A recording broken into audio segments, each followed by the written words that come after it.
Ever hit that lull in a hangout when someone says, we should play something, and suddenly no one can remember a single game that isn't either too long or mildly traumatic? We get so used to rules written by someone else, the box, the manual, the official way to play, that we forget games are really just structured chaos that we agree on. But what if AI could help you invent your own? It doesn't need a rule book, it just needs a direction. Give it a setting, a few objects, a spark of intention, and watch what it builds around you. Here's the secret: AI doesn't get more creative when you give it freedom. It gets more creative when you give it constraints.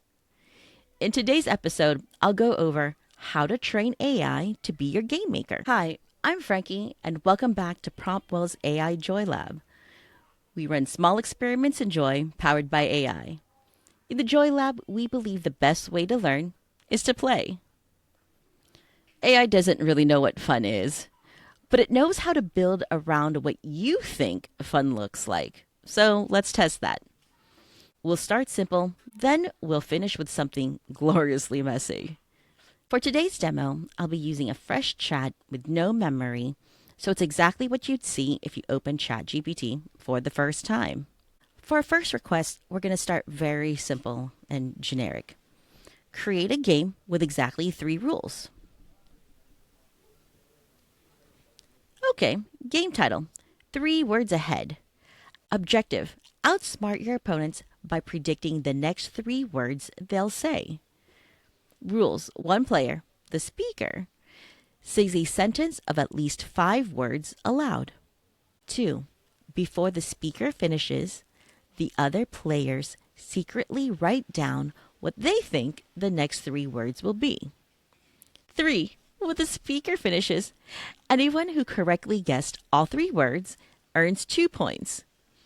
If they get 1 or 2 words correct, they earn 1 point.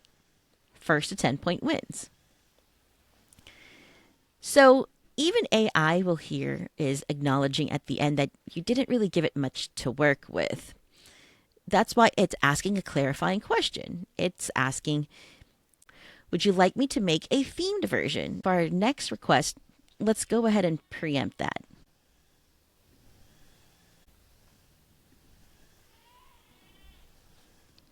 For our second request, going to ask AI, create a simple dinner party game with exactly 3 rules.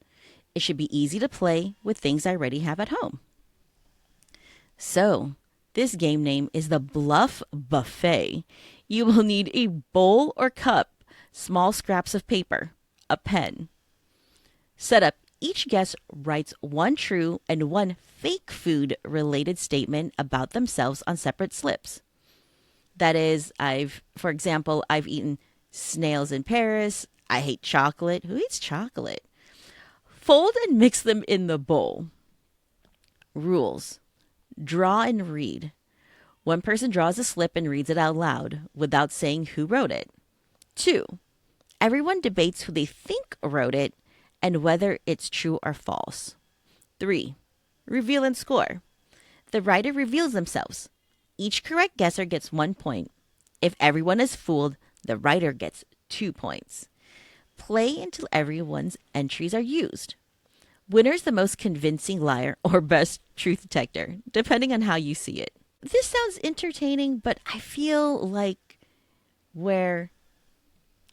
memories are really made the more chaos is involved in the games. Let's see if we can make a request that does just that. Our last request of the day is create a dinner party game with exactly 3 rules for 6 siblings. It should inspire chaotic interaction and spark competitiveness. It should be easy to play with things I already have at home. Now I'm curious to see what AI will make of this energy. Here's a compact but high-energy dinner party game perfect for 6 siblings called Sibling Supremacy. It's built for laughter, light betrayal, and a bit of clever chaos. all using nothing more than what's already on your table. Okay. Sibling supremacy, you'll need 1 spoon per player, a cup or small bowl, the crown cup, scraps of paper, and a pen. Rule 1, the crown challenge. At the start of each round, each person declares a crown challenge, something petty, silly, or skill based that can be done at the table in under 30 seconds. For example, first to balance a spoon on their nose, best dramatic toast, loudest fake cry. Everyone must participate immediately. Whoever wins the round gets the crown cup placed in front of them. Rule 2, the theft clause. Any sibling without the crown cup can steal it once per round by dramatically declaring sibling supremacy and proposing a duel, a mini head-to-head challenge of their choosing. Example duels. Guess what ingredients missing from the dish? Quickest to name 5 family memories involving food. Who can hold eye contact the longest without laughing? Winner takes or keeps the crown cup. Rule 3, the final feast. After everyone's had 2 turns to start a crown challenge, the sibling holding the crown cup gives a victory speech. The others, in order of least wins to most, must toast them with the most dramatic or sarcastic compliment they can invent. If anyone breaks character or laughs, the victor steals a small treat or dessert bite from their plate.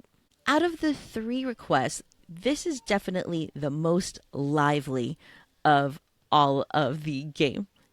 The first game suggestion gives you something simple, generic, functional, the kind of thing you could find printed on the back of a cereal box.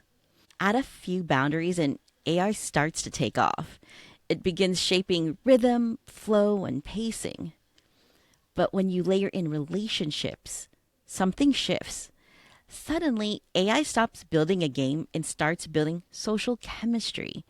It understands that rules aren't the point, reactions are. That's how constraint becomes creativity. Not by limiting imagination, but giving it a playground with walls to bounce off of. Here's the recipe.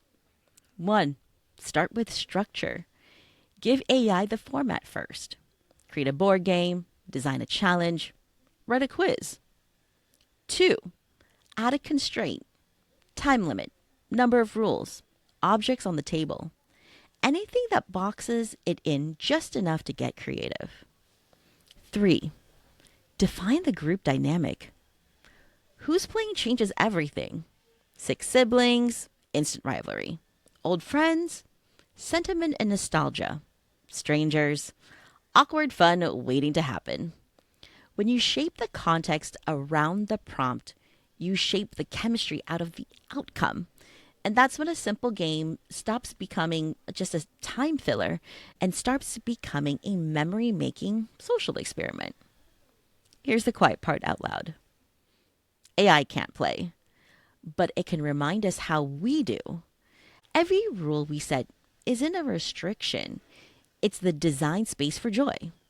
Because the magic of any game isn't freedom. It's the surprise we create inside the edges. That's it for today's episode. Thanks for hanging out in the Joy Lab. Check back next week for a new experiment joy. Don't forget to steal my prompts in the description. Please, I worked hard on them. And share what you get in the comments. I love seeing how your experiments unfold. So I'll see you next week. Same lab, new experiment. Bye.